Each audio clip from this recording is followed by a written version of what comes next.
That's pretty weak. We'll call our That was more my oral. we'll call our meeting to order tonight. Renata, if you do the roll call, please. English. Here. Evans. Here. Ettinger. Here. McEvers. Here. Gookin.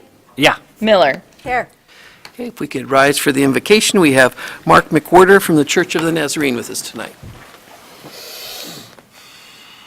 Bow with me in a word of prayer, if you would. Father, we pause at the end of what is likely to have been a very busy day for these individuals just to take a moment to give you thanks.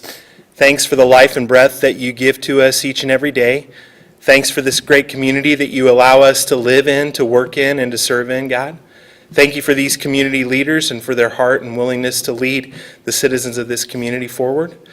And we thank you for this great country that we live in and get to enjoy the freedoms of that each and every day. And so, God, now we ask of you on this evening that you would instill wisdom in the hearts and minds of these leaders as they make decisions that will affect the residents of this community. We pray for guidance from your Spirit.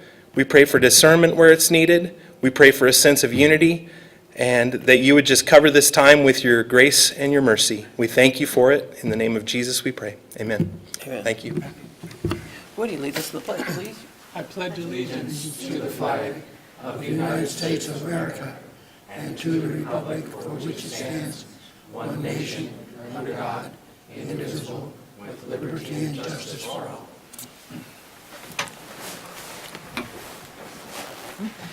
We do have an amendment to tonight's agenda. Mr. Mayor, I'd like to make a motion to add Resolution 17-066 to the agenda as the approval of the documents are required by the Army's Coeur and are needed prior to next council meeting. This action was unknown at the time of the original agenda.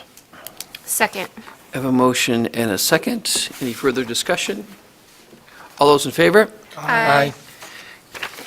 Motion, the item is added to our agenda.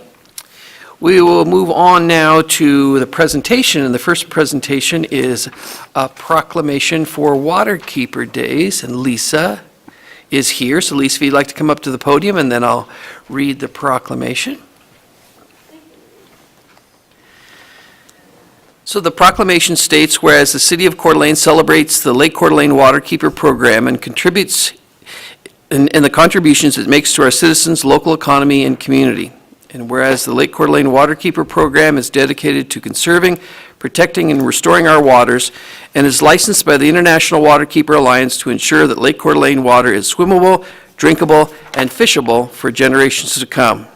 And whereas our citizens agree that our lake and its tributary watersheds contribute positively to the local community by helping our economy, education, and environment, whereas our citizens agree that it's important for people to support our lake and watersheds that they value in their community, whereas Coeur d'Alene, Idaho supports the Lake Coeur d'Alene Waterkeeper Program, which serves our community and natural resources on and around the lake.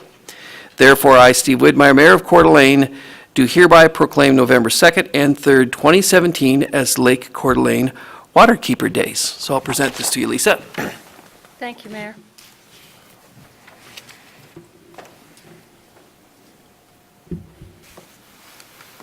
Thank you. Thank you.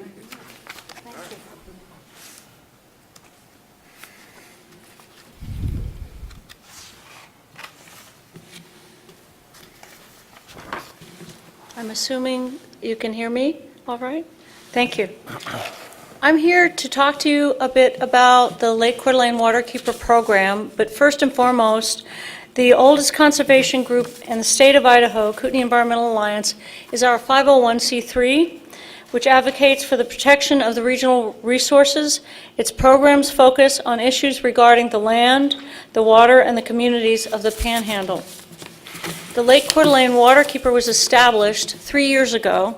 I'm into the third year, and I will begin by showing you a few pictures of the founder, which is the Waterkeeper Alliance, which was started in the 80s, and that is an international organization. And I, as a Lake Coeur d'Alene Waterkeeper, am licensed by the Waterkeeper Alliance. So I'll explain kind of that structure here.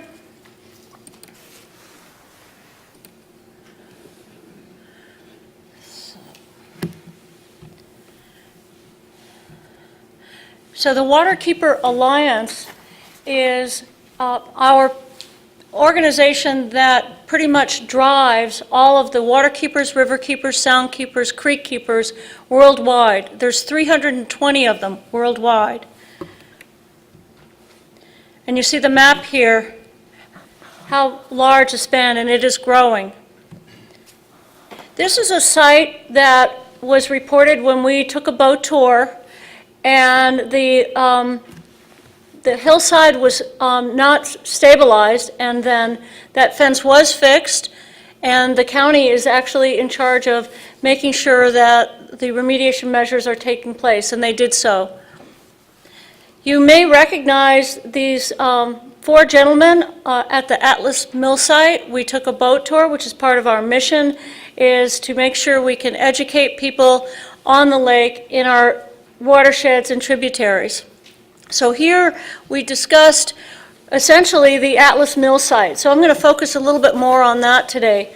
And the mayor here is pointing out the proposed plan and where the public access would be. We did pass this home that required more vegetation buffer and stabilization, so there's room for improvement, but there's a lot of good out there as well.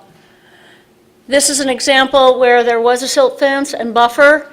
I don't know if the setback was quite as much as it should have been, but it's a start. So there are some good examples. These are happy campers. And then lastly is the Lake Coeur d'Alene Waterkeeper Tour. And one thing I found probably the most valuable of this particular tour with business leaders in the community, the gentleman in the front is Nelson Gorley with Washington Trust. You may recognize the gentleman next to him, our city administrator, Jim Hammond, and our mayor, Steve Widmeyer, myself, and Josh Schur, who is the government affairs with the Association of Realtors. I asked at the beginning of the tour what their main interests were to share with me and others why they were concerned about the lake. Even though we all come from different perspectives, different professions, different interests, the commonality was quickly revealed as we care about Lake Coeur d'Alene and its tributary watersheds. And at the end of the tour, I asked the individuals on the boat, what is your most interest in looking at the Lake Coeur d'Alene quality and preservation in 10 years? And everyone hands down said, keeping it fishable, swimmable, and drinkable. The pollutants that we're most concerned about are nutrient loading. You see a list here, and there's a lot of things we are doing in concert with the agencies. The planning department and the county and the cities have been very, very helpful. Best practices, there's a lot to do, but there's a lot being done. Again, we go back to the Waterkeeper Alliance. Our mission is to strengthen the global network of grassroots leaders protecting the right to clean water. We all care about clean water. And then the model that's used worldwide is to patrol, educate, enforce, set standards, and strengthen. And then there's some highlights from other countries. And then there's this information on how to join the Waterkeeper Alliance and most locally the Waterkeeper program. And we thank you. And with that, I will ask Alan Lamb, who is involved with our upcoming event, which is the Lake Coeur d'Alene Waterkeeper Film Festival at North Idaho College, which is November 2nd and 3rd. And I'd like to introduce Alan Lamb, if you would come up.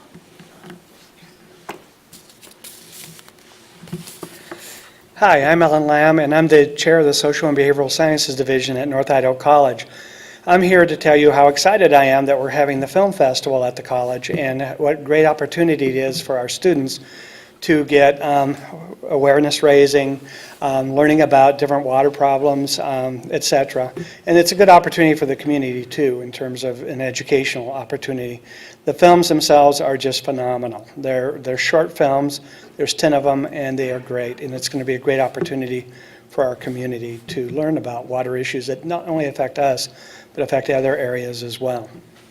Thank you. Okay. So with that said, I hope you will all make the film festival. Doors open at 6 at the North Idaho College Performing Arts, excuse me, Schuler Performing Arts Center at North Idaho College Boswell Hall. And I'll leave some posters and our brochure with all of you. With that said, I have 4 minutes and 33 seconds. Do you have any questions for me? Woody? Lisa, I appreciate that. Do you guys work with the tribe Yes, sir, on very their end of closely. it? Okay. You guys Absolutely. are all on the same page? Yes, they have been a tremendous, not only supporter, but have really helped me understand the Lake Coeur d'Alene, the monitoring programs that they've done, the education programs they've done have been phenomenal. So I feel very privileged to be in partnership with them. Thank you. I appreciate that question. Any other questions for Lisa? Well, I thank hope- you. I hope to see you at the film festival. And once again, thank you so much for this proclamation. This really means a lot, and our year ahead will be all about water. Thank you. All right, thank you, Lisa. Very Okay. impressive. We'll move on now to, we have a manhole adjustment update. Interesting Follow up? topic. Dan, did you have anything to say? Don't Google that. Oh, so we have Mike Becker who's going to give us a presentation. Good evening, Mayor. And let's see if we can get started here.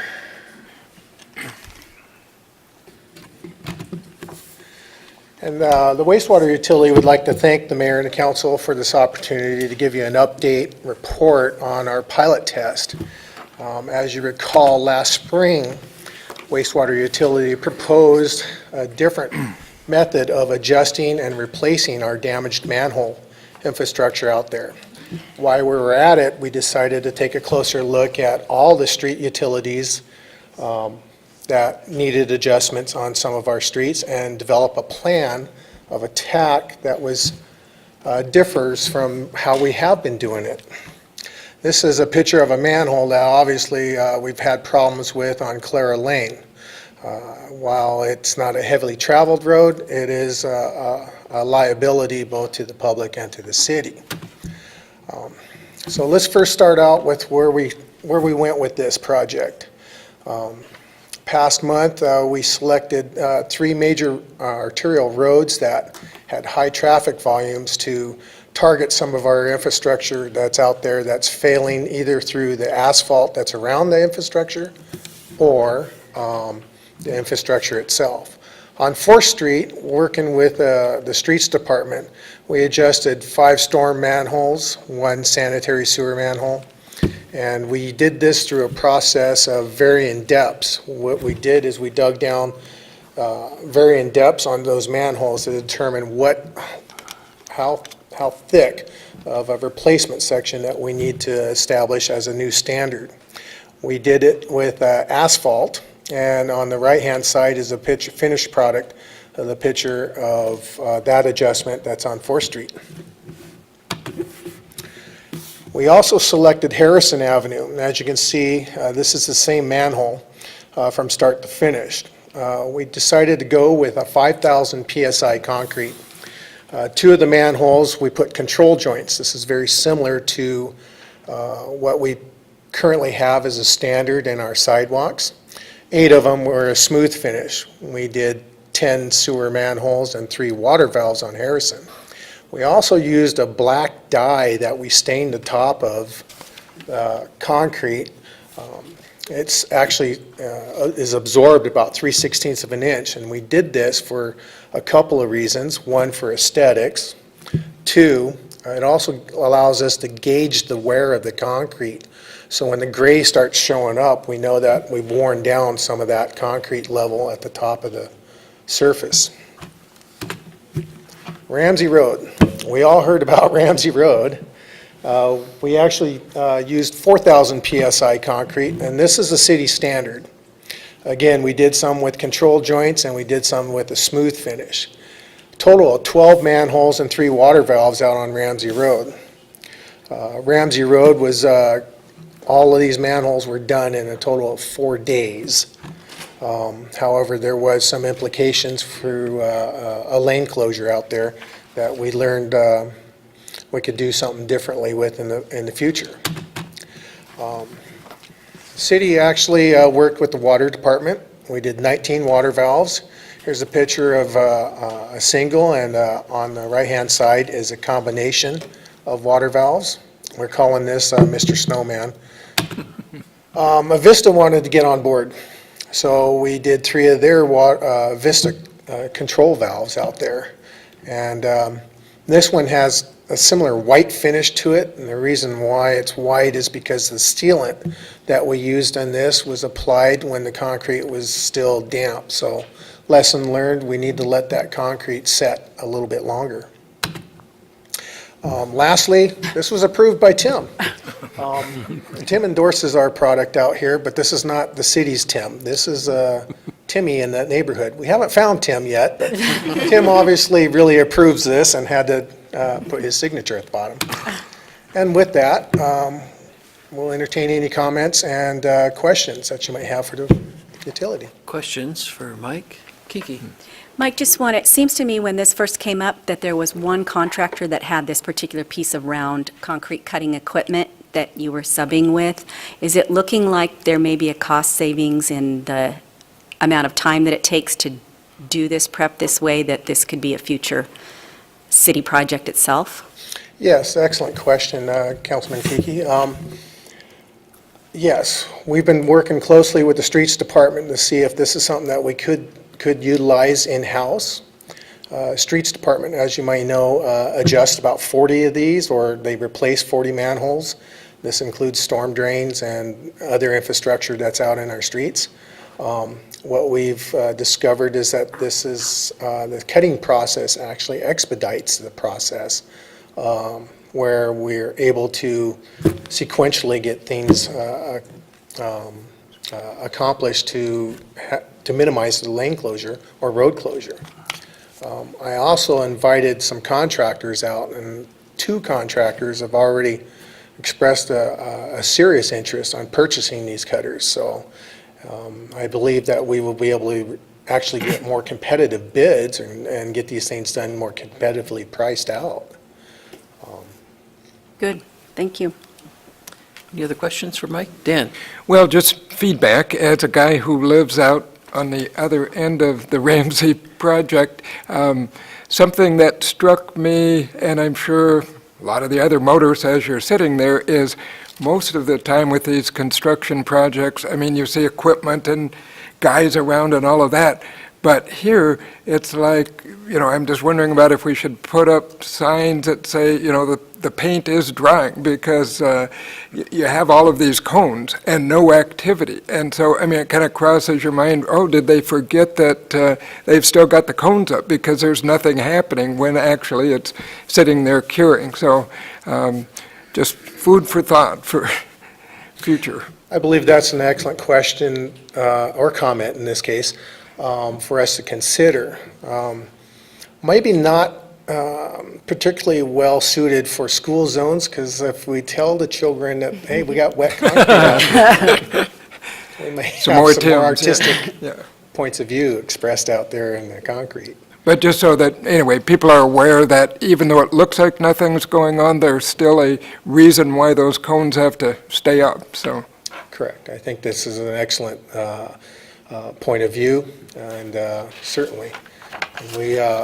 The wastewater utility is also reaching out to the community to solicit their feedback on this as well. We would like to hear what their thoughts are on this. If they have some ideas that they could express or share with us, we'd gladly entertain those.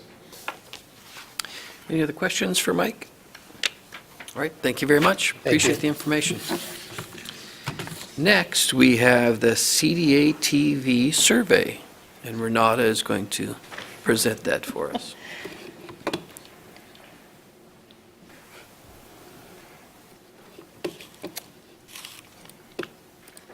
This should be just a quick little update for you. The CDA TV committee doesn't often have a reason to come before the mayor and council. We don't do a lot of agreements and contracts and things like that. But we are a committee that meets regularly, and we do look at the programming that occurs on the CDA TV channel through Spectrum cable. We do have several partners that work with us on our programming for the TV channel. The City of Hayden, Ignite CDA, North Idaho College, the School District, and Panhandle Health District all currently provide programming for our channel. Now, Kootenai County has expressed some interest, and we're really hopeful that they will continue to move forward with their interest in providing us items for our channel. So the committee is looking at information from our community. You know, because it's a PEG channel, which is a public education and government channel, there's no real way to get our handle on how many people are watching that channel. There's no Nielsen rating or anything like that that we can point to say how many people are enjoying our governmental programming. So we decided to put together a little survey. It's a quick little survey on SurveyMonkey. It's about 15 questions. I think people can get in and out in about 3 minutes if they really put some effort into it. And it will really help our committee understand what it is that they're watching, if they're tuning in on live streaming rather than on the cable channel, and what sort of things we might bring to them in the future. I just popped this screen up. I know you can't read it, but it's to let the community know when you get into the survey, this is what it's going to look like. You are in the right place. So just a quick update. Woody suggested we kind of take a look at what we've been doing with our Facebook live feeds. So the information that I've received is from Sam. He's not here to really help me understand it in detail. But out of the 11 live streamed meetings that we've done, we had 8,078 unique views. There were many people that came back and tuned in, tuned out, tuned back in, but 8,000 unique views were looking at our meetings. And that was Planning Commission, City Council, I think. It was a total of 23,000 reaches. So this is how many people saw the video. They were even channel surfing is, I guess, the best analogy, kind of clicking in and out of the video. So we think that it's kind of been an interest of the community, and maybe through our survey questions, we can kind of get a handle on how many more committee meetings we should maybe be doing that for. So that was just a quick update from the committee. We encourage the community to please go out and take the survey and give us your feedback. Questions for Renata? So Renata, how long is this survey going to be available? Oh, thank you. It's going to be up through November 17th. Okay. And then Bunkhouse Media has graciously donated an iPad, and we'll be drawing for that at your next council meeting after the 17th. So that's the 21st. Are we allowed to participate? I have not heard any requirements that you can't. The more people that take the survey, the less chances of you winning, but. And they would say it was rigged. Yeah. Dan?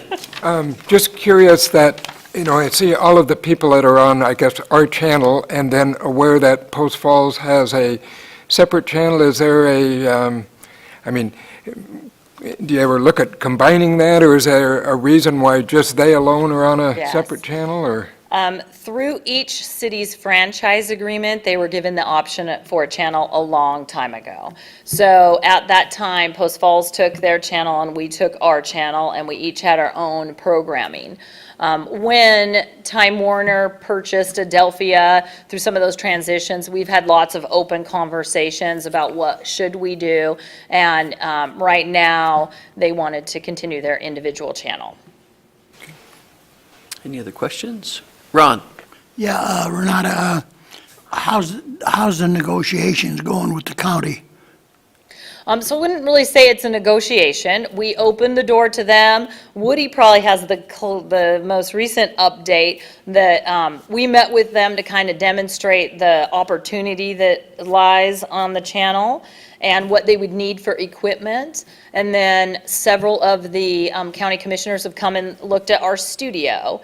And now they're looking at purchasing the equipment and how to set up their room. So Woody, any updates since that? You're pretty right on it. It's, they're showing interest and they want to do it, so it's just putting all the nuts and bolts, and Jeff and Bunkhouse is stepping up, and some of us from the committee will go and help pull cable and do the work, you know, and then they have to come up with somebody to do it. So that's, you know, that's one piece of it, but they seem interested. It's just hard to get to them. They're busy guys, so we're knocking on their door every week. Okay, thank you. Any other questions? Thank you, Renata.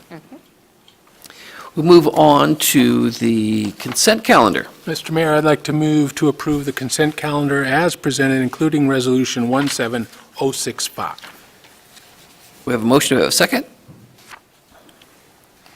Second. Sorry. Motion and a second. Any further discussion? Roll call, please. English, Yes? Eddinger, Yes. Evans, Yes. Miller, Yes. McEvers, Yes. Gookin. Aye. Motion carried. Now is the time for public comment. Anyone wishing to come up and address the council on city business shall have 3 minutes to do so. Do not see anyone wishing to give public comment. So we will move on to announcements. Any member of the council have an announcement tonight? It's a quiet group here tonight, so we don't have any council announcements. Yes, Jim, do you have an announcement for us? I have an announcement Oh, for great, you. great. Starting next Monday, the only way for the public to enter City Hall will be at the lower level. We will be open for business at the lower level, and no public entry will be gained through the upper level, excuse me, as it's under construction. But even after it's finished, there won't be any public entrance on that upper level. So we want to encourage people to remember, coming to City Hall starting next Monday, you come to the new, very beautiful lower level entry. Okay, thank you, Jim.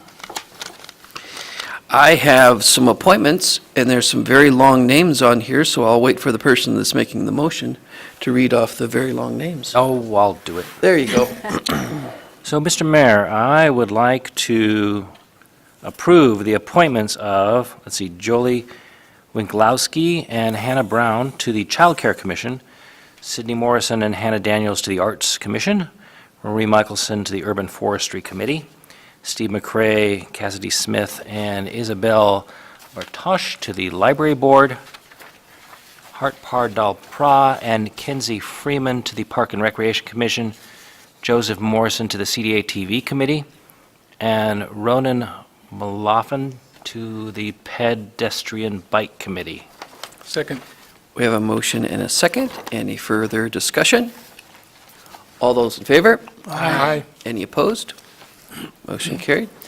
I had one announcement today, is that I did learn today that someone amongst us is going to have a great award bestowed upon them, that in April of 2018, that Ron Edinger will be inducted into the Idaho State Hall of Fame. Sure. So congratulations, Ron.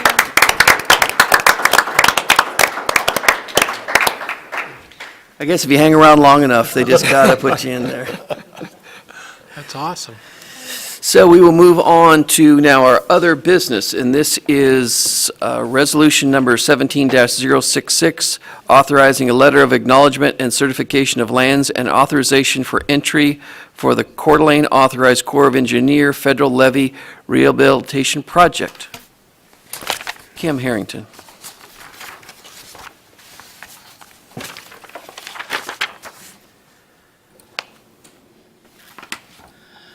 Good evening, Mayor and Council. I am bringing to you what I consider to be very good news. We have a floodwork system in Coeur d'Alene, which was built by what was called at that time the Department of War. It's now the Army Corps of Engineers. It was constructed in 1940. The city took ownership and sponsorship and all of the responsibility for operation and maintenance over in 1938. Since that time, the Army Corps of Engineers has been inspecting the system annually. When they find deficiencies, they let us know about those deficiencies, and we have repaired the deficiencies and then wait again for their next inspection. In April of this year, during the high water, they came over. They actually did what they considered to be an emergency inspection. And during this inspection, they found two main deficiencies that they want to come in now and fix these two deficiencies. This project will include replacing 300 feet of the seawall embankment along Lakeshore. The wall won't be removed. They're not touching the concrete. They're going to pull some of the fill that is still remaining there. They will put some more sand in there, and then they're going to place some riprap and some rock in there to stabilize the wall from tipping. They're going to abandon an exposed sewer outlet, and they're going to replace the access stairs, which they're just a little bit to the east side of where Hubbard comes into Lakeshore. And then they're going to reconstruct 330 feet of the eroded toe over closer to NIC. The Coeur's projection is 187.7 for the work that needs to be done. All of the project is funded by Public Law 84-99, so the city is not obligated to any monies for this project. The reason that the Public Law 84-99 is paying for the project is because the city has operated and maintained and allowed inspections of this project since its inception in 1940. So we're in this rehabilitation program. This is the map of the areas that will need the work performed on them.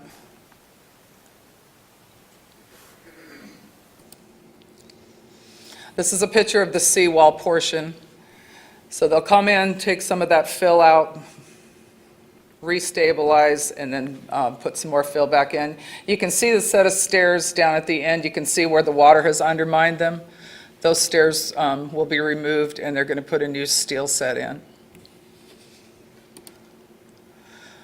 There's the sewer drop. There's actually a couple of these along that section, but they're going to make sure that those are gone. Because I don't know if you remember, but earlier, back in April, there was water actually going into those. This is a drawing from what the Coeur has given us of how they plan to do the work along that seawall. This is the area near NIC. Well, you can see there's that first set of bathrooms on the west side of Hubbard. So they will come in and regrade that and armor it. There is a possibility of those 3 trees on the west side of this area needing to be removed. I have checked with the Coeur a couple of different times on the possibility of any tree removal, and that's all they have identified for any tree removal is the possibility of those 3 at the end. This is what they are showing, how they're going to restore the slope on the NIC property. So all they're requesting from us is authorization and a letter of acknowledgement and signatures for them to come in and do the project. The Army Corps of Engineers handles everything with the project. So far, staff has had to get easements from the property owners, which we've got all of the easements that we need with NIC and any affected property owners, whether it's temporary construction easement for their sections. And then now the Corps will come in, they bid the project out, they are the GCs on the project, and the city has no obligation for any funding for the project. Yeah, Ron? When would this start?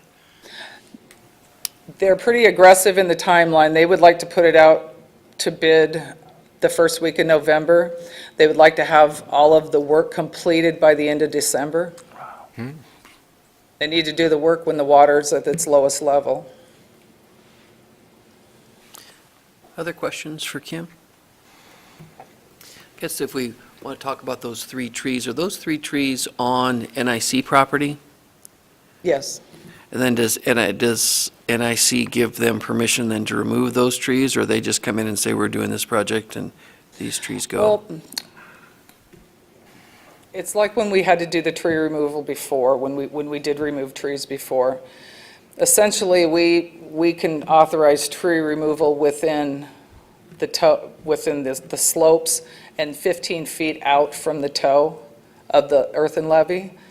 And we do have, an MOU with NIC on ongoing maintenance with the flood work system on their property. So just for example, if we determined through inspection that there was a tree that was dead within either the 15 foot of the toe or on the slope, then we would need to remove that tree. So we have an agreement with NIC in place already that shows the different maintenance responsibilities between the city and NIC, whether or not if we needed to remove trees. And those trees have been determined to be removed, or they don't know yet? They don't know yet, but I asked them for the possibility because I knew that that was going to be a topic of discussion. People are going to want to know if trees are going to come out. Those are the only 3 trees that there's a possibility that they may come out. Okay, all right. Any other questions? Dan? Well, I would just say, it sounds like it's a good deal for us, and if they can move on it while there still is a federal budget with money, do it, so. Yeah, I think it's a very good deal because, going forward, the city is still responsible for operation and maintenance of that floodwork system. Yep. So we're getting a very huge benefit from them coming in and doing this rehab project. Okay, any other questions for Kim? If not, we'd be looking for council action. I'll move to approve resolution number 17-066, authorizing a letter of acknowledgment and certification of lands and authorization for entry for the Coeur d'Alene Authorized Corps of Engineers Federal Levee Rehabilitation Project, job number Coeur d'Alene-01-17. Second. Motion and a second. Any further discussion? Roll call, please. McEvers, Yes. Gookin, Yep. Eddinger, Yes. Evans, Yes. Miller, Yes? English. Yes. Motion carried. And thank you, Kim. I know this came to you at the very last minute of demands that this be done, and you worked pretty hard to get it to All where right, it is. thank So thank you. We'll move on to our public hearing. This is a legislative hearing. There is a sign-up sheet over there for anyone wishing to give public comment. This is legislative hearing 0-5-17, modification to the wireless communications ordinance of Municipal Code Section 1708-800 and 1708-830. Sean? Thank you, Mayor. Good evening, City Council. So tonight before you is staff is requesting an approval of the proposed repeal and enactment of the wireless telecommunications ordinance. So a brief history here. So cell phones started to become much more affordable in the 1990s. Everyone can hit the rewind button and go back a few decades. And people started demanding more and more coverage of the area so that their cell phones would obviously work. So cities struggled with how to incorporate the infrastructure, cell phone towers, into the fabric of our communities. Most city codes at the time did not address cell phone tower construction, and Coeur d'Alene was no exception. That led to the passage of Ordinance 2819 in 1997, where the city declared a moratorium on future construction of towers. They set a timeline of August 30th of 1997 to get that into place. There was an extension of that through Ordinance 2831, which basically gave them an extra around 30 days, another month. So on September 16th of 1997, the city passed Ordinance 2833, which established cell phone guidelines, definitions, standards, and procedures.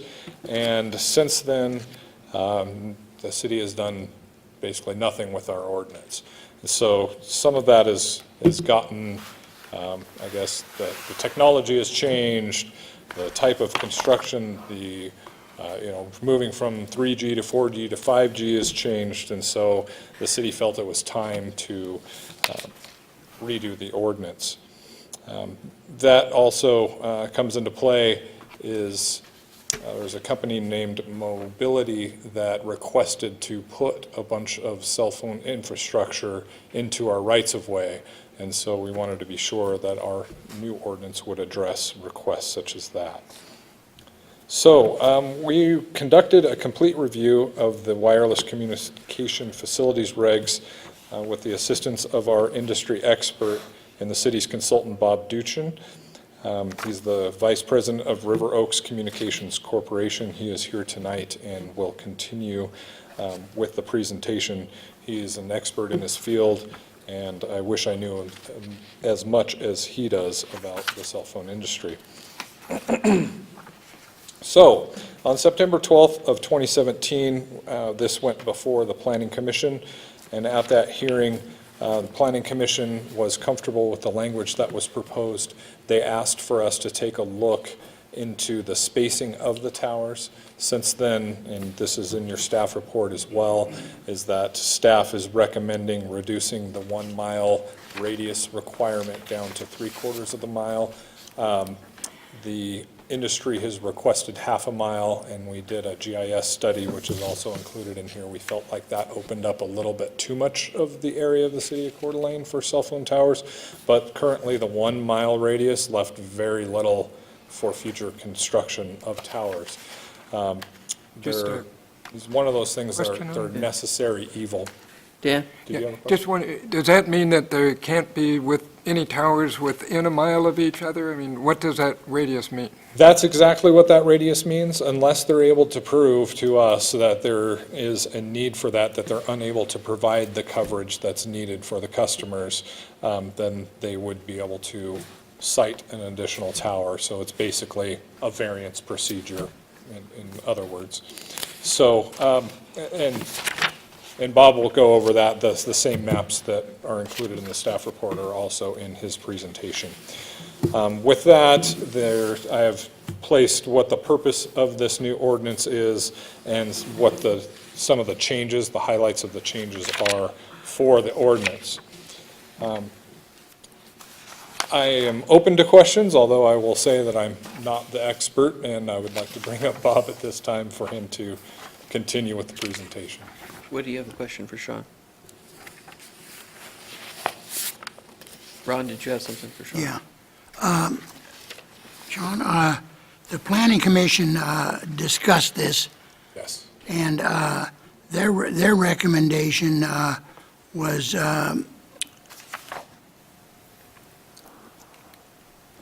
was it 1 mile or 3/4 of a mile? They actually deferred that to staff to look into it, in which we did and included the maps. Staff is recommending 3/4 of a mile. Staff is recommending 3/4. Yes. So they made their motion that they were okay with the ordinance and wanted staff to look at the spacing requirements. Okay. Okay, thank you. You're welcome.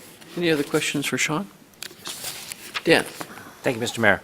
Sean, the catalyst for bringing this forward was mobility coming into town? That's certainly one of the items. They made a request that spooked us a bit. It looked like they wanted to build some fairly large, extensive towers in our rights-of-way, and so we decided it was time to take a look.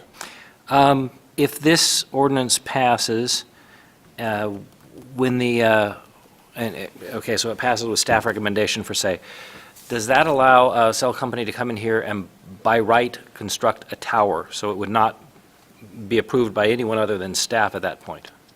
In certain situations, it can. In preferred locations, if you take a look at what's proposed, there's areas of town, like in manufacturing districts, where there's nobody living close by, and they don't necessarily need to be screened to the extent that we would like to see in a residential or commercial commercial area. Yes, they potentially could do that.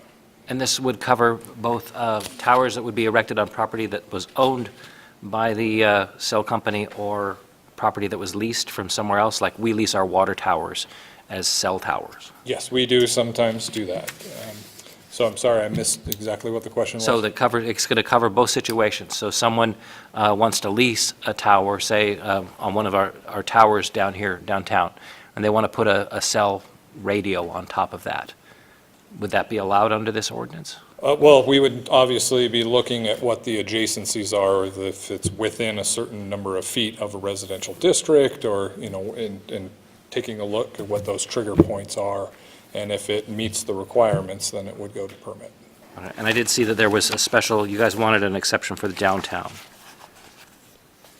I believe so.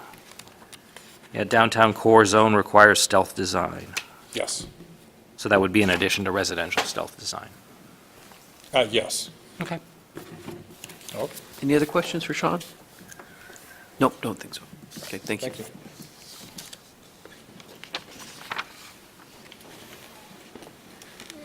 Good evening, Mayor and Council. I'm Bob Duchen, the Vice President of River Oaks Communications Corporation. I'm pleased to be here tonight. The first thing I would like to do is to thank Mike Gridley and Hillary and Sean for all of their support in the drafting and development of this ordinance. I'd also like to thank the providers. There are representatives here from Verizon tonight, and we work closely with Verizon and AT&T. So this has been a collegial effort. We want this new ordinance to be forward-thinking, and a lot of this is driven by the small cell technology that you've probably all heard of, and that's a lot of what's covered in this new ordinance. As Sean has said, the prior ordinance goes back to 1997. There have been a lot of changes in the law, and we're going to talk about some of those tonight, and then we're going to talk specifically about this ordinance. To your point, Councilman, we're here to talk about the regulatory role of the city. If the city is acting in a proprietary capacity, if you have a water tower and someone wants to lease space on the water tower, the shot clocks I'm going to talk about tonight do not count towards that situation. As a landlord in the proprietary capacity, you've got a right to negotiate with the providers. And so what we're talking about here primarily, and Sean is correct, if someone wants to go on your water tower, it's going to have a residual effect in terms of what zone is it in, what's it going to look like. But in terms of the nuts and bolts of the lease, that would go to Mr. Gridley and his department to negotiate, or others in the city, in terms of coming up with an agreement that's going to be in the best interest of the city. What I'd like to do briefly is go through this slide deck, and we're going to talk about what are small cells. There's a big difference between a macro tower. We all used to think of towers as something that was like 90 feet or 100 feet. It could be a lattice tower. It could have guy wires on it. What's happened is the technology has moved from that, because that was a coverage requirement, to what's a small cell. Okay? A small cell is what's in vogue right now. It can be the antenna on top of a light pole. It can be the equipment cabinet at the base of the pole. What I would stress here is that when you think about small cells, it's not so much the size of the equipment only. You've got to think about how big an area is it going to cover. What's driven the need for small cells are capacity questions, not coverage questions. We all use our cell phones for video, voice, and data. And what's going to happen is these networks are getting overmatched because people are using more and more data. They've got to do infill. They've got to put in small cells, and that's where the technology is going, from 4G to 5G, from fourth generation to fifth generation.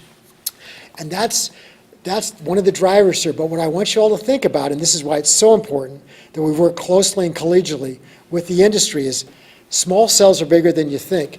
If you look at what's on the screen, and I've seen this in other legislation, we've assisted municipal leagues in Indiana and Wyoming and Nebraska. Small cells can be 28 cubic feet. That's the size of a refrigerator. Okay, that's what's standing around this person in this diagram. Okay, so it's critical when somebody comes into the city of Coeur d'Alene and says, "I want to put in a small cell." You need to ask, what's the antenna going to look like? What's the equipment at the base of the cabinet going to look like? How are they going to connect the small cells with fiber and electric? That's why this is so important. It's on a site-specific basis. As we move through the presentation, this is an example of what's not so pretty. Okay? That's a small cell deployment. To the industry's credit, I'm going to show you some slides at the end here that are really well done in terms of what the equipment looks like, but that's why it's so important. Question? So is the part on the bottom the small cell part, or is the whole thing? From my perspective, it's the whole thing. The antenna's on top, and the radio cabinets are along the side. So in my way of thinking, it's the totality of what's going to go on the pole. That's a great question. Okay, a little bit about who we are. We're Colorado-based. We've got 30 years of experience. We've worked in 38 states. We've covered everything from cable television franchises to wireless ordinances to broadband. I was very much interested in hearing about your governmental channel and PEG, public education and governmental work here in the city. I went to UVA for law school. I can do the legal speak. I'm pleased to tell you our football team is performing way beyond expectations this year. So it's a banner year for the University of Virginia. I'm an author. I write articles for state municipal leagues. I'm a webinar presenter, and I have a lot of projects going right now, our company does, here in Idaho, in Wyoming, in Nebraska, New Mexico, Utah, just to give you some examples, in Indiana, dealing with small cells and wireless projects. We're going to talk very briefly about the federal law, and we're not going to get down on the weeds on this because I want to get to your ordinance. Here's what you need to know. If you're talking about cable television, you've got the 84 and 92 Cable Acts. If you're talking about telecom, what the government did to try and spur competition in the industry, you've got the Telecom Act of 96. If you want to talk about wireless, believe it or not, buried in the Middle Class Tax Relief Act, that's not a typo. There are things on what's an eligible facilities request, what's not a substantial modification to an existing tower or base station.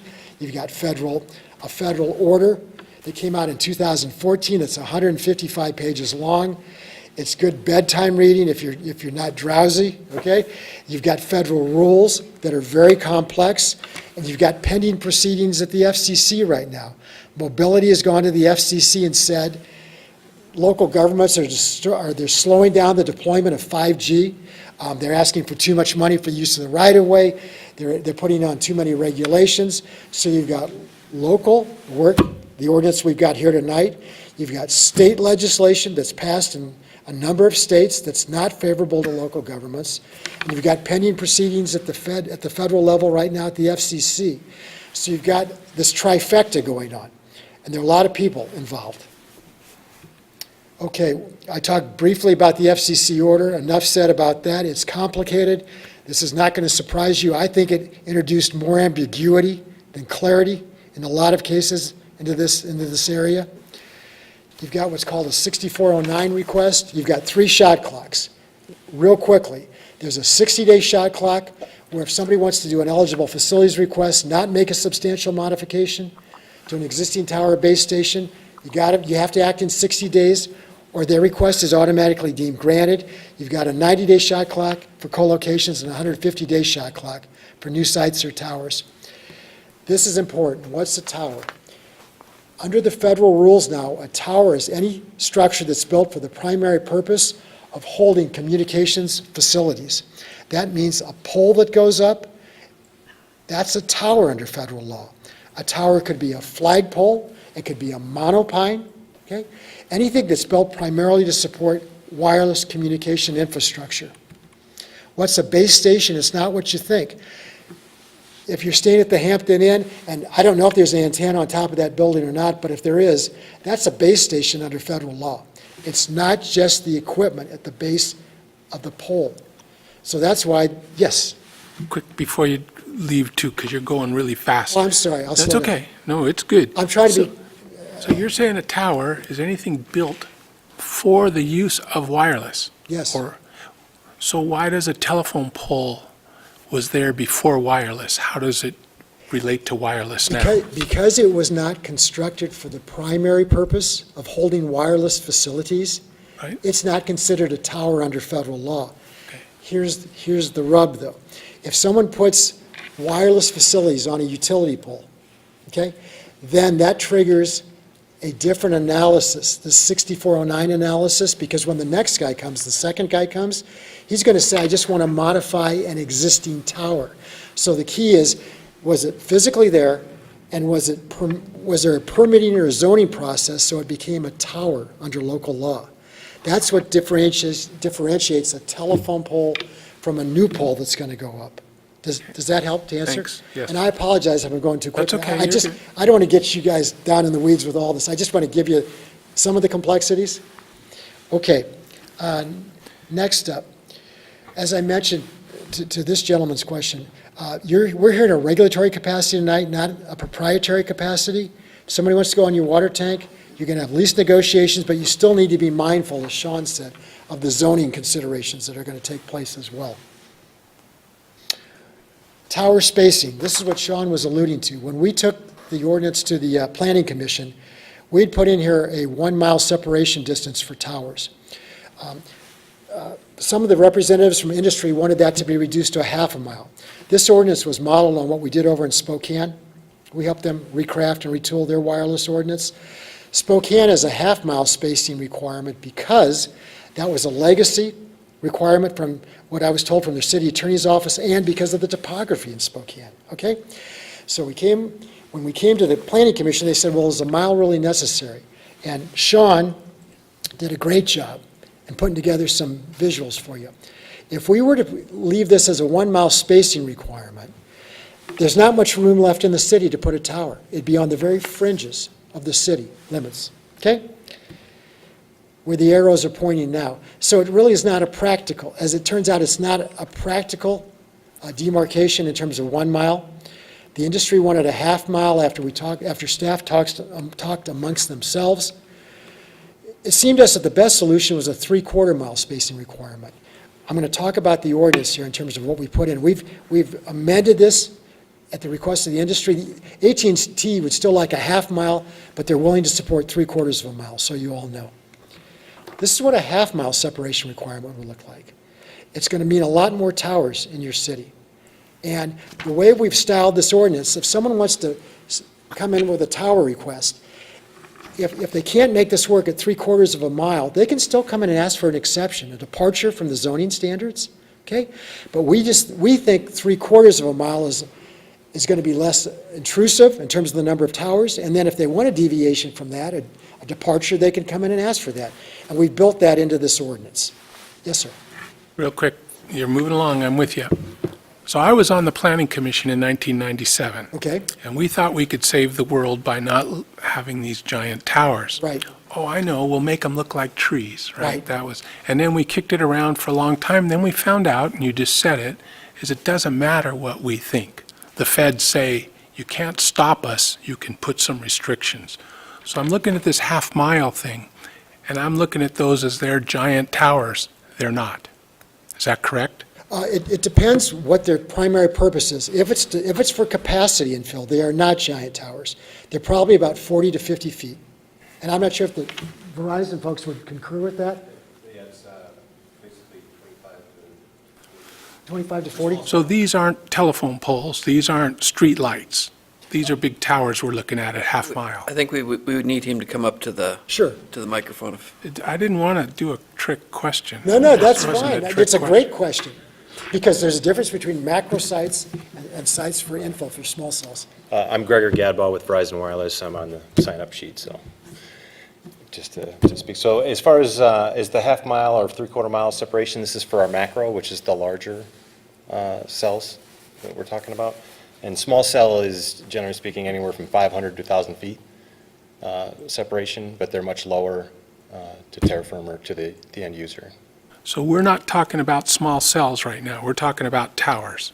Is that correct? The 3/4 mile is the tower, Okay. Right. Thanks. sure, the tall tower. Now, there are height restrictions in this ordinance that specify what can go in certain zones, okay? There's a lot of complexity here. We're talking small cells, we're talking macro sites. Okay? Here's a picture of, an illustrated picture of what a small cell can look like. You see the facility before the antenna and base station go on. Now you see the top of the pole and the base. Whoever did this did a nice job. Same thing on this light pole. Now you look at the top and the base. Okay? It can be done in a very aesthetically pleasing way. Same thing on this light pole, the top and the base. Okay, let's talk about the ordinance. The city did receive comments from AT&T today, and we've taken a look at those suggestions, and I'll cover those briefly, if I may. And I do invite questions now as we go through the presentation or afterwards. Okay, This ordinance was designed to comport with federal law. That's why we've got a lot of definitions in here, okay? AT&T would like us to expand the definition of small cells. I respectfully would say, I appreciate their input, but I'm not willing to put a definition in here that says a small cell can be 28 cubic feet. I've seen that in state legislation, and that's not something I think that is going to be desirable for your community. As we go through this, we've done things to encourage, to incentivize the providers to use small cell technology. As Sean has said, you got to get a special use permit unless you're going to put a tower or building in the industrial district. Okay? So if someone wants to put in a tower, they need a special use permit, except if they're going to go in the manufacturing and light manufacturing district. Small cells are allowed in all zones through an administrative approval process as long as they get a permit. However, the caveat is if they've got to put up a tower, a pole, or a building, then they still have to get a special use permit. And that's to protect the city. We've asked the providers to provide inventories of their existing sites. We want to encourage co-location. We're not looking to proliferate towers in the rights-of-way. We want the providers to go on existing sites to the extent possible. We received a request from AT&T where they would like to have an exclusion for small cells in terms of some visual impact. Again, respectfully, I appreciate their suggestion, but it's very important that we preserve the beauty of the area in this city. I don't have to tell you all that. That's why I don't want to accept out small cells from the visual impact requirements and some of the other stealthing requirements in this ordinance. Again, I'm not going to go through every single one of AT&T's suggestions, but the gist of it is we did carefully consider what they submitted, and we respectfully would ask council to approve the ordinance in its existing form.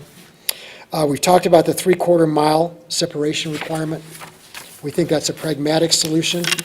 If someone wants to put a tower in certain zones, there's a table that says what the height of those towers can be. That's on page 11 of your ordinance. If someone wants to put a tower in a residential zone or within 200 feet of a residential zone or in the downtown core or infill zoning district, we've got a set of preferred tower locations. They've got to show why they didn't go someplace else first, okay? And that's what the list is on page 12. And then they've got to come in and provide you with an alternative sites analysis to say why do they have to go in the residential zone? Why do they have to go in the downtown area? So what we're doing there, and the providers have gone through this ordinance, we're incentivizing the providers to find locations that are the least intrusive visually. That's what we're trying to do. And they've worked with us on that, and I'm here to tell you that's why there's a hierarchy. That's why there's a list of preferred locations. They ought to go to some of these other places and then do an alternative sites analysis to show they can't go there, or it's not going to work operationally. There's an exhaustive list of what they've got to do to get a special use permit, and there are exceptions to the standards. I want you to know that. Under federal law, you can't prohibit or effectively prohibit the deployment of personal wireless services, okay? That's not me, that's the feds saying that to us, okay? So we built in a mechanism that if there's something that's just not going to work operationally for the providers, they can come in and meet with staff and explain to staff and the commission why they're entitled to an exception under this ordinance. We've got provisions in here for the removal of abandoned towers and facilities. We've got provisions in here in case you need to bring in an RF technical expert. That is not me, but I can get you, we work collegially with RF experts. So if somebody comes in and says, I've got to put a tower here, and staff says, well, I'm not sure it's got to go there, let's bring in an RF expert. Mike is free to call upon us, and we'll put you in touch with an RF engineering firm, and they can help make that determination as to whether they agree or disagree with what the provider's rollout looks like. And finally, at the end of this document, the ordinance, we've got the 3 shot clocks covered. Again, without going into detail, in terms of the shot clocks, there's a 60 and a 90 and a 150-day shot clock. And again, that's the feds.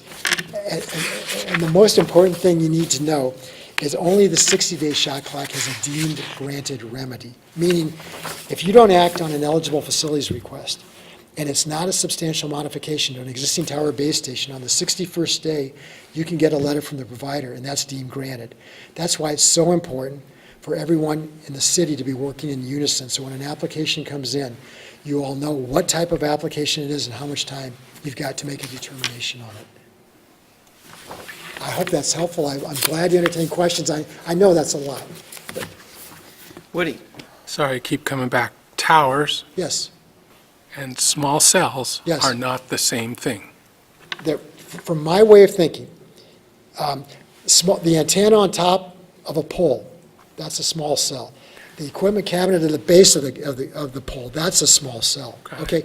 And from my way of thinking, if the pole, it's one thing if someone just wants to put an antenna on an existing pole, but if they want to put in their own pole, from my way of thinking, and it's brand new, that is a tower. Okay? So look at it this way. If there's a utility pole out there already, and they want to put an antenna on top and an equipment cabinet at the bottom, that's a small cell deployment. Got it. And that utility pole is not a tower.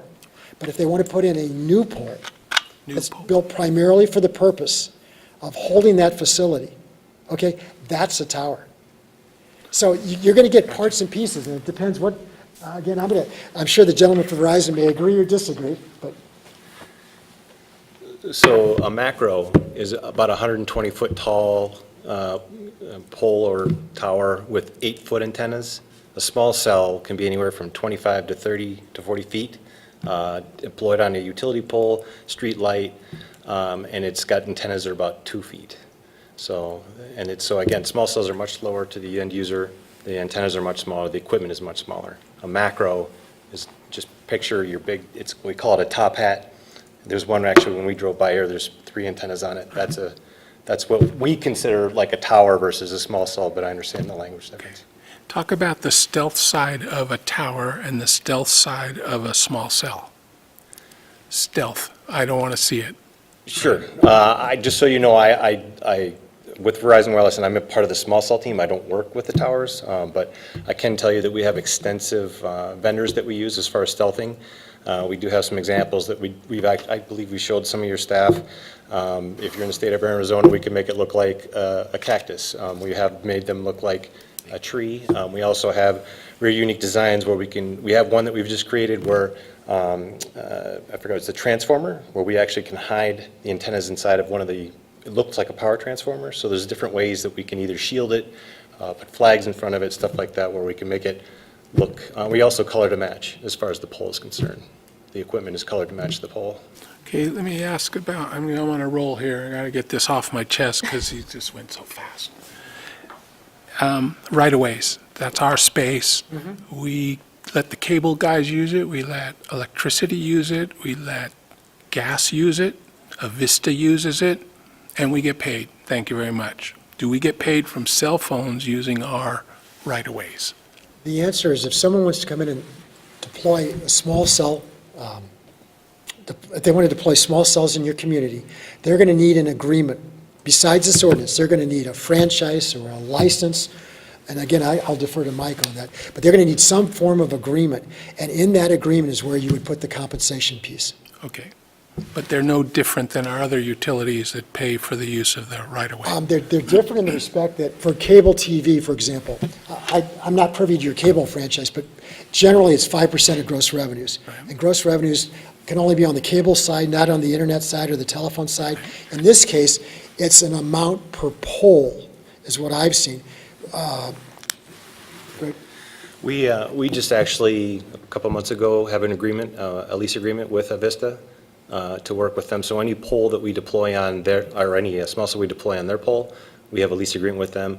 If there's a pole in your city that is your city-owned asset, then we work with your folks to put together a master lease agreement that would, where we would pay the city. And if you want to put in a new tower, which is just a pole, that would be a different deal too, right? Yes. Because you were installing it on our right-of-way. Right. Okay. Mike, maybe if you could add on to that revenue piece of it, because that's important.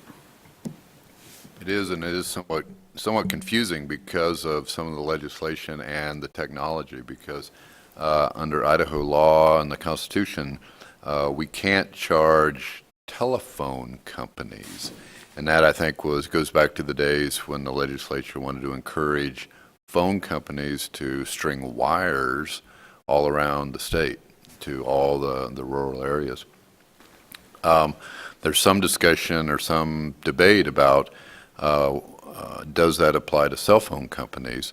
You know, we've taken the position that that's different. Cell phone companies using our right-of-way for towers and to run underground cables is different than running wires on telephone poles. And so we would look to charge them a franchise fee. And then there's also, is it telephone or is it data that's being transmitted? You know, much of the use of phones, obviously, with any of us is not so much talking on it anymore, but transmitting data, information. So that's a long, confusing answer to the, but yes, we would, if you're going to do anything on a right-of-way, we would require a franchise agreement unless you're exempted in some manner. And if we have a franchise agreement, we're going to seek to get a percentage of gross revenue, typically 3 to 5%. So. Okay, kind of following that line of thinking, we said something about zoning. We're restricting some zoning, but that's on a tower, not a small cell. Why wouldn't a small cell work in an alleyway in residential? It's not a big tower, you know, with all the things on it. It's just a 28 cubic foot thing. Does that work, or does that still come into our rules? Making any sense? Yes, it does. In answer to your question, what we're doing here is we're trying to encourage the providers to use small cells.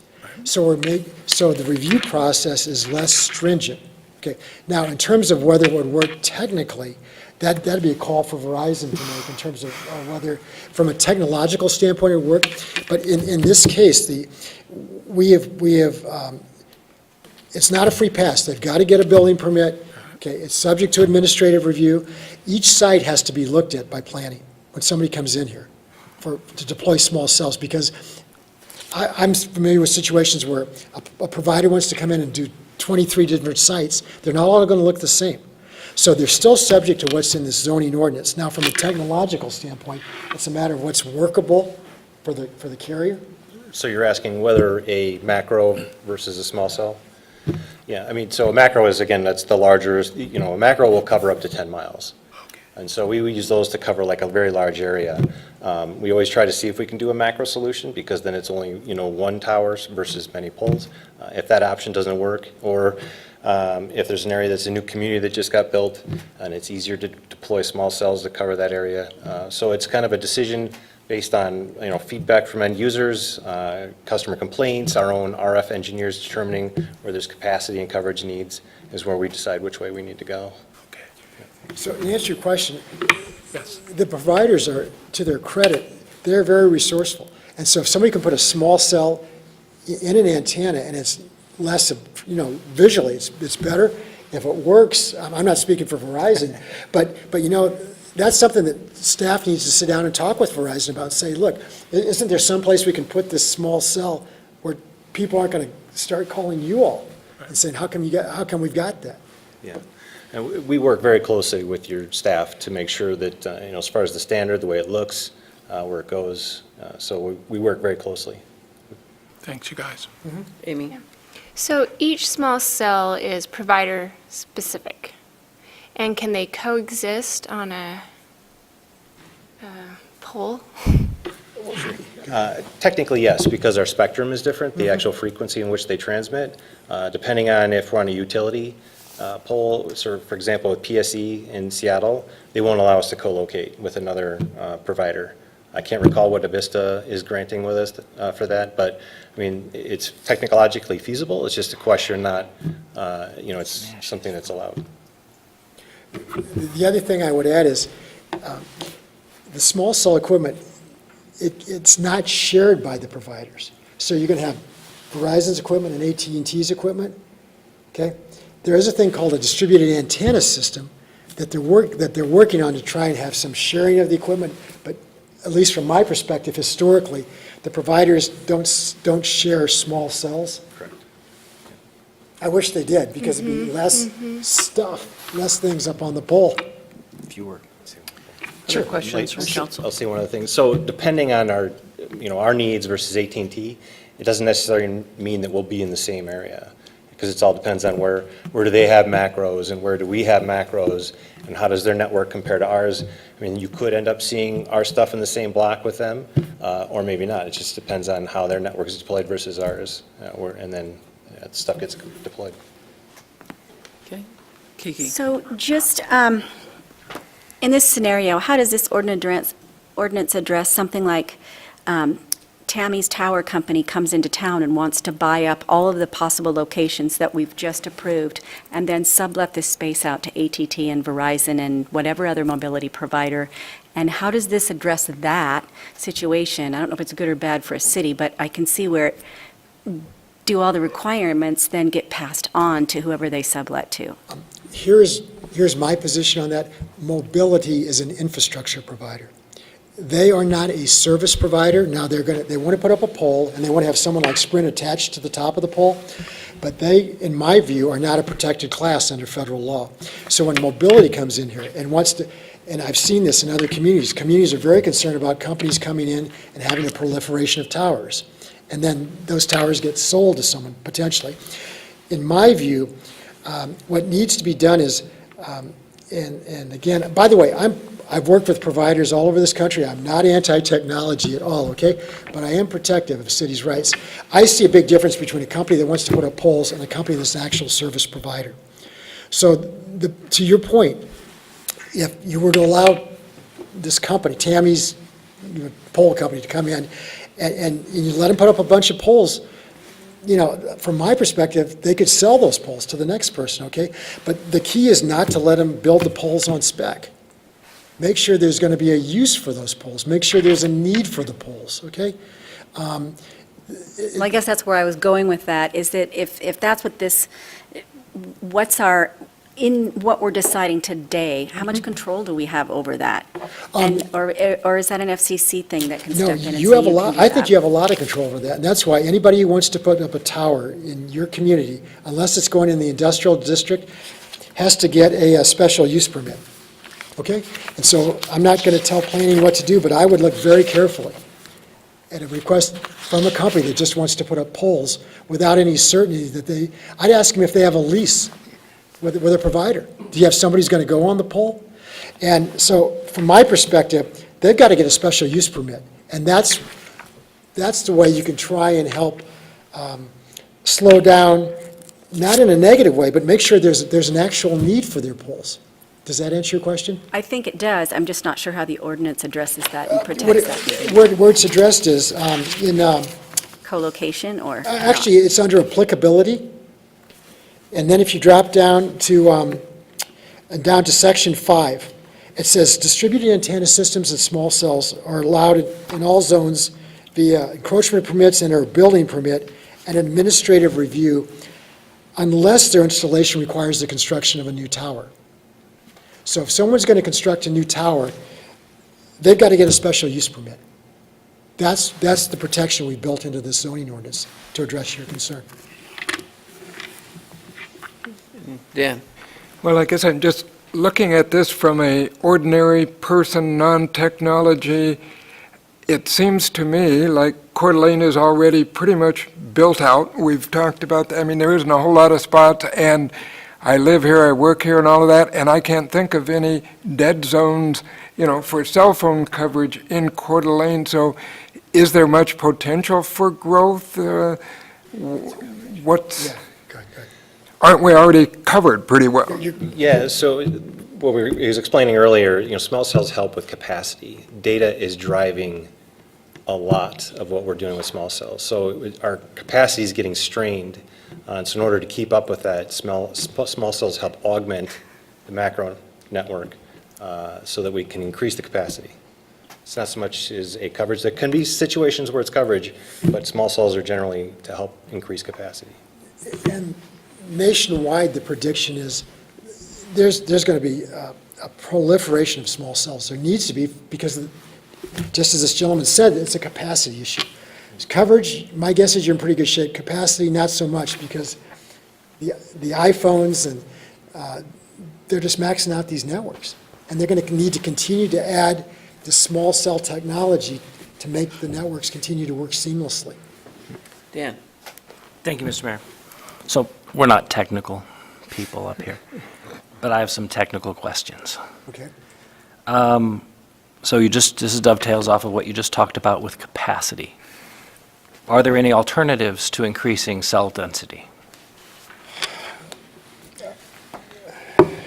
As far as, because for us, it's either a large cell site or a small cell, so are you looking, I don't understand what you're looking for as far as alternative? Yes, alternatives. You're talking about capacity, and the current capacity is going to be strained because more and more people are using mobile data. So beyond putting up more towers, more cells, are there other alternatives available to you? Actually, no, which is why we're needing to do the small cells, because for us, the small cells is the alternative to putting up more macro towers. Could you buy more spectrum? Not at the moment, no. But more spectrum could be available to you, and that would be one way to increase capacity. I haven't checked to see what would become available. The last spectrum, I believe, that was purchased by T-Mobile, and it was in the 600 megahertz spectrum. Okay. Got a big chunk of that. I don't believe Verizon is looking to get more, and I don't know if more is And it available. is expensive. It is. What about now, so a cell is capable of sectors, 3 sectors, is that correct? Yes, as far as the large cell sites, we can sectorize, and what that does is, there's a difference between an omni, which is, it just transmits a signal 360 degrees. Sectorizing means that we can then choose different sections. You can make it to 3 sections, which helps increase capacity on that tower. Whereas small cells, we can use either an omni antenna, which does transmit at 360, or we use panel antennas, and we use that to focus to a specific area. It could be an area where a lot of people congregate, be it a sporting event or, a downtown area. So we use panels to help focus. That's, I guess, technically kind of sectorizing in a sense, but. So could you go to 6 sectors on a tower, or on a cell? That is capable, but a majority of our equipment is all 3-sector. But these are still opportunities that are available to you to increase your Yeah, capacity. and like I said, I'm not on the macro side of the house. I'm a small cell person, so Okay. you're kind of stretching my limits as far as my technical knowledge. Do you know anything about twin beam antennas? It sounds like you're talking more into a Wi-Fi spectrum type. Could be cellular, too. I'm not familiar with that. Okay, well, I just wanted to say that when I researched this, and I did, I wanted to look up alternatives that were being used around the globe for increasing capacity without increasing the number of cell towers. Okay? One of the items that I did bump across that hasn't been touched by anyone yet is electromagnetic radiation. So specifically, we're talking about non-ionizing radio frequency radiation, which is a concern. Are you aware of any legal limits imposed by the federal government regarding this type of radiation? I don't know if this answers your question. I can tell you that one of the things that's off limits for local governments is to say yes or no to a site request based on RF emissions. That's strictly within the province of the FCC. And if a provider does not exceed those limits, there's nothing that a local government can do. Now, in terms of non-ionizing radiation, I'm not a technical person, so I'm sorry, I can't answer that. But I can tell you that I've seen instances where people in the public will say, well, can't you turn the site down because of health and safety risks? And the answer is no. I mean, it's very clear in 332C7, 47 USC, the United States Code, if that's the big off-limit category that a local government can't make a decision based on RF emission standards. That is within the judgment of the FCC. Again, I'm sorry, I can't answer your question more directly than that, but that. So you're saying, and Mr. Gridley, if you could help here too. So one of our reasons for keeping the cell density at 1 mile instead of going to 3/4 or 1/2, we cannot use as a reason for that a concern regarding electromagnetic radiation. I'm sorry, I'm just throwing that at you, and I know you had no time to look at Question it. is, I don't know. I'll defer to Bob on that If question, it's- but I do know the feds regulate a lot of this. We're carving out the areas or retaining the areas that we can regulate, but the feds, preempt a lot of this regulation. Just to mention, the FCC, I'm Colin Robinson with Centerline Solutions. We need your name, please. Yeah, Colin Robinson with Centerline Solutions on behalf of Verizon. The FCC does regulate the maximum exposure that you can have from a macro site, and so that is covered under federal law. And the Verizon or the other providers will run a report, a NEAR report, non-ionizing emission report, to make sure that each site is in compliance with the FCC regulation. So that's something that's covered under federal law. Now, you probably know how to answer this better than I do. So you have one tower, and the current federal limits, FCC limits, are, I wrote it down, 1,000 microwatts per cubic centimeter. If you had two towers, does that double that amount, or does that stay the same between the two towers? I know the reports have to be run considering both the emissions from the tower. So if you have one tower over here and another tower over here, they consider both. And then if you have, say, one provider, Verizon, and then AT&T is coming to add in, that report would consider both emissions from both providers on one tower. So is that also a limit that you have to face when you add cells, is that eventually you will exceed the 1,000 microwatts per cubic centimeter? Part of the benefit of a small cell is that it's a very low-powered antenna. So the danger is that the emissions are very low. Right. So that's less of a concern. And I think that goes also into the reason why we'd like to deploy small cells, is that since they're a lower power antenna, you have the macro site kind of providing the broad coverage like Gregor was talking about, and then you have the small cell underneath providing coverage in a smaller area, and because there's different power, there doesn't create interference between the two systems. You're able to offload. You think about it, there's one antenna, and there's maybe 10,000 people trying to connect to it, or 1,000 people, it just gets overloaded.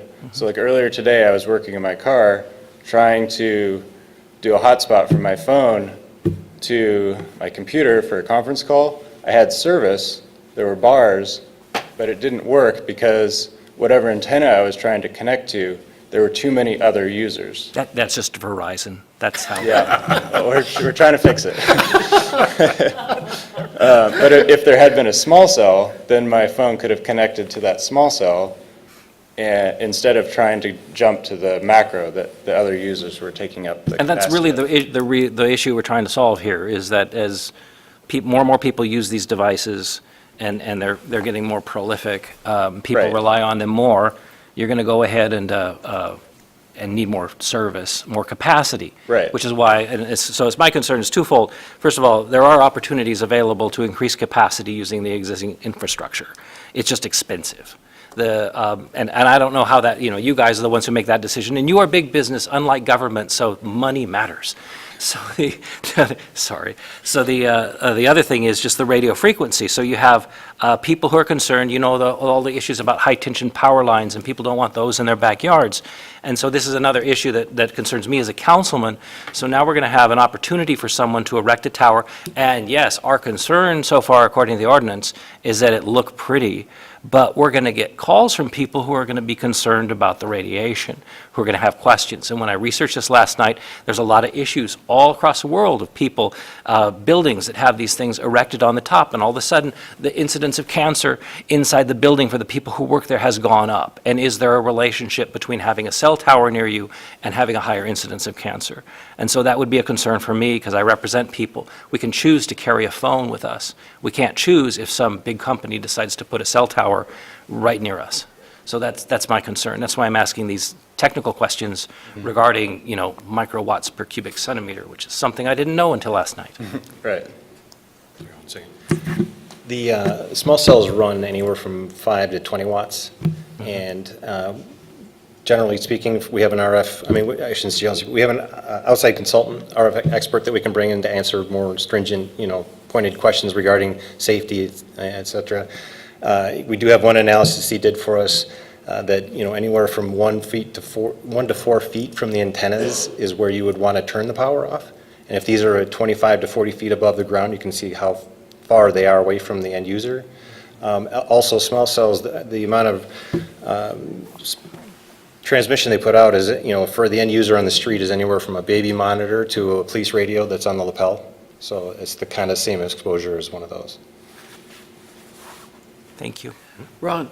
Yeah, how many of these towers do you expect to put in Coeur d'Alene? Do we have a count on that? Yeah, the current plan right now is for 9.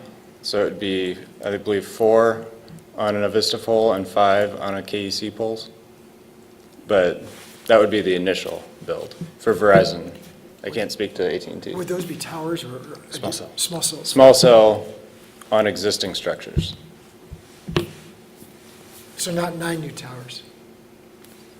No, in your definition of a Yeah. tower, they're all, these would be to locate the antennas on existing utility poles or light poles, not a new tower, as we've been speaking about it tonight, because it's an existing structure, primarily used for another purpose. Woody?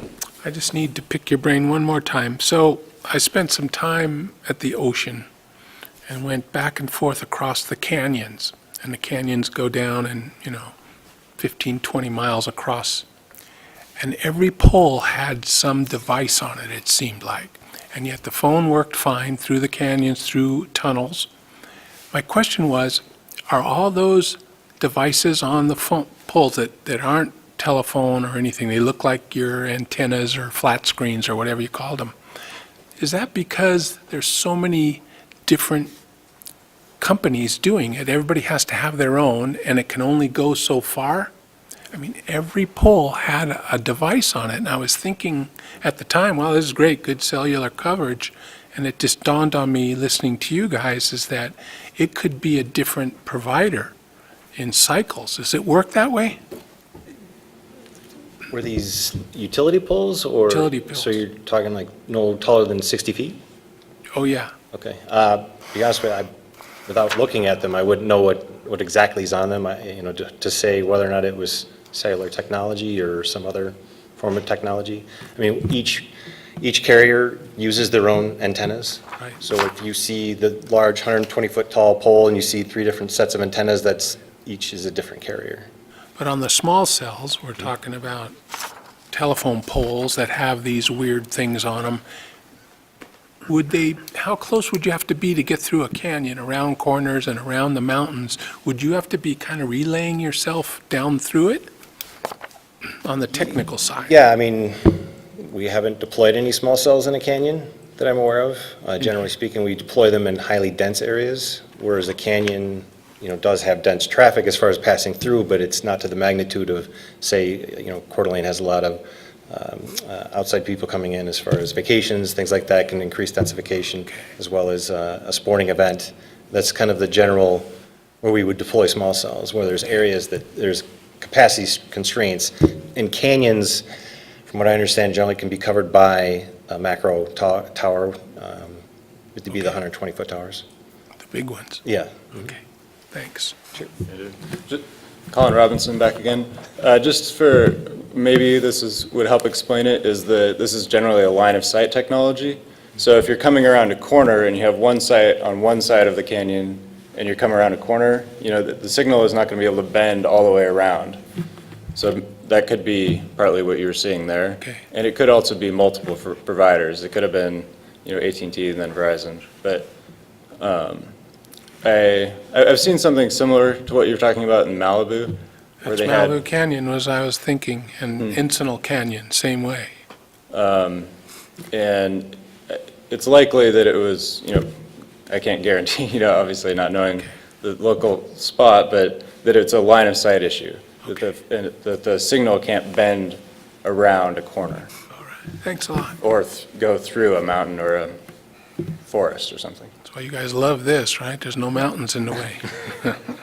Any other questions? So I'm assuming that's testimony that we're going to go back into. We'll go into a public comment, and we'll have more opportunity if anyone has any more information.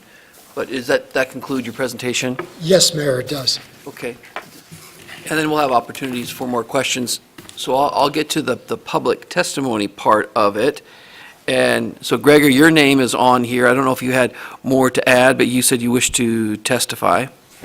Just wanted you to know I came in here this evening from Seattle because we're in full support of this code. It's been a pleasure working with your staff, Hillary and Sean, as well as Bob. We've helped provide input into him to help develop the code. So I just wanted to come in here and say how much I appreciate working for the staff and that we're in full support of the code. So I had maybe a non-technical question. So if I'm on my cell phone and I was talking to my son in Germany, I can talk to him. But if he's driving to Moscow,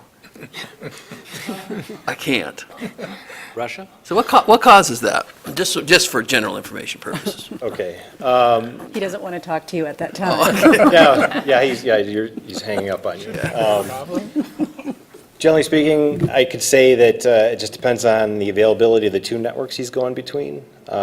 In Europe, they use a technology, it's called GSM, whereas in the United States, it's CDMA. I'm not going to go into the nuts and bolts of that.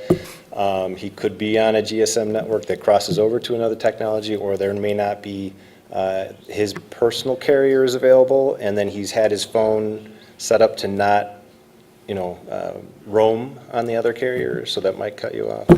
So when you're driving, are you familiar with from here to Moscow, Idaho? I wasn't talking Moscow, Russia, but I've Moscow. I've been to Russia, so. Yeah. So I always wondered why the cell service was so spotty there, but imagine it's just tower reception, right? Yeah, but especially Russia, because I've actually done business there. It's a lot to do with the government and their control over things. So, I mean, and I don't mean so much as it's just a different way they do business. Yeah, another not listening? Russian. Trump. I think we want to go to the Russian angle. One more for Gregor. You did mention an acronym earlier, PSE. That's Puget Sound Electric then? Puget Sound Energy. Energy, okay. Yeah, that's thanks. Seattle. Yeah. Okay. Any other questions for Gregor? All right, thank you. Thank you. Colin, I had you on the list in favor, but you did not wish to testify. You're good with that. Anyone else wishing to testify on this subject?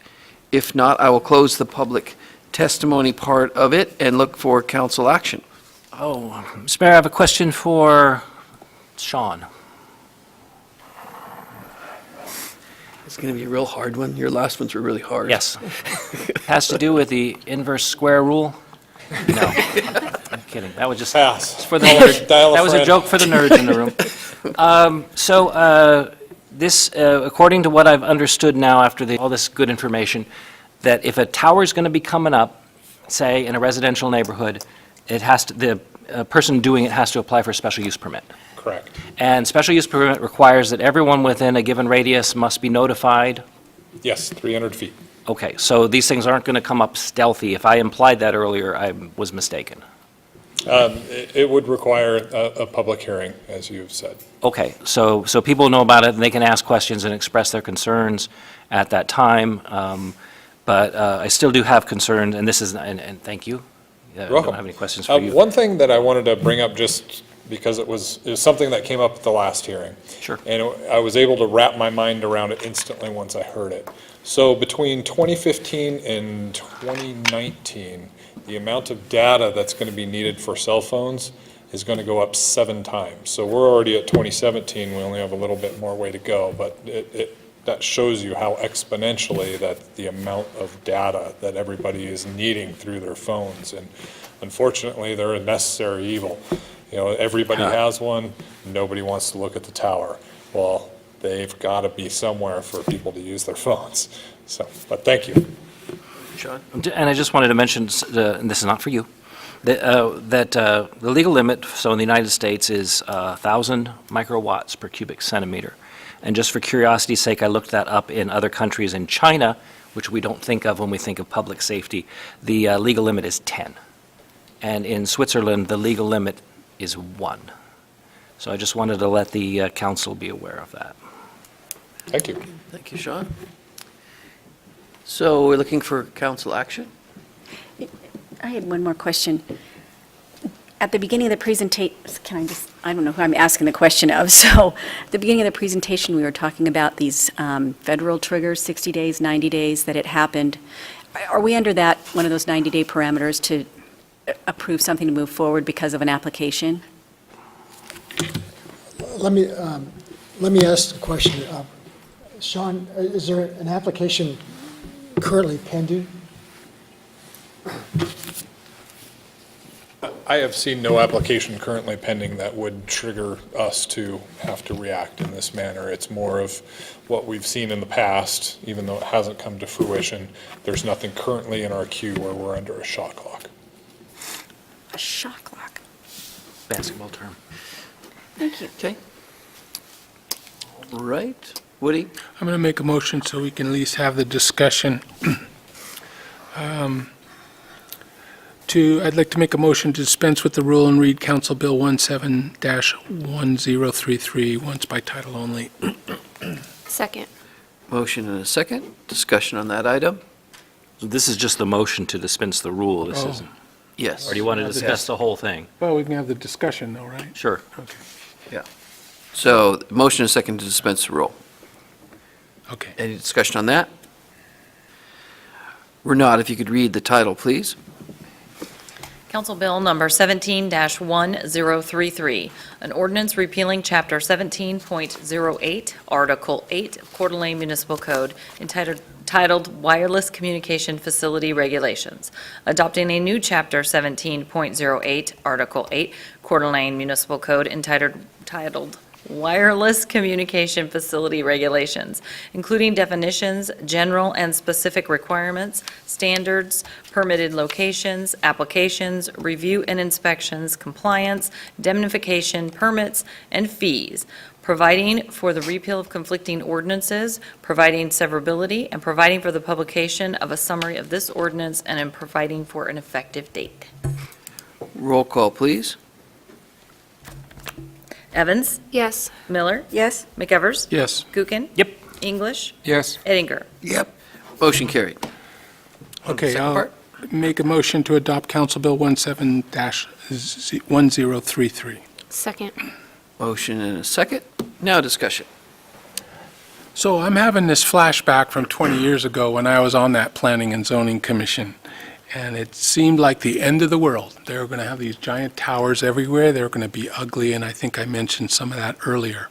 And then I flashed back when you were talking about the FCC and remembering that all the good things that we can think of to preserve ourselves from this 20 years ago, had no idea what it was going to be like now, is that we really couldn't say no, because the FCC, it's in their world, you have the right to have that cell phone, and the companies have the right to make sure you can get the service, and we're kind of in the middle of it.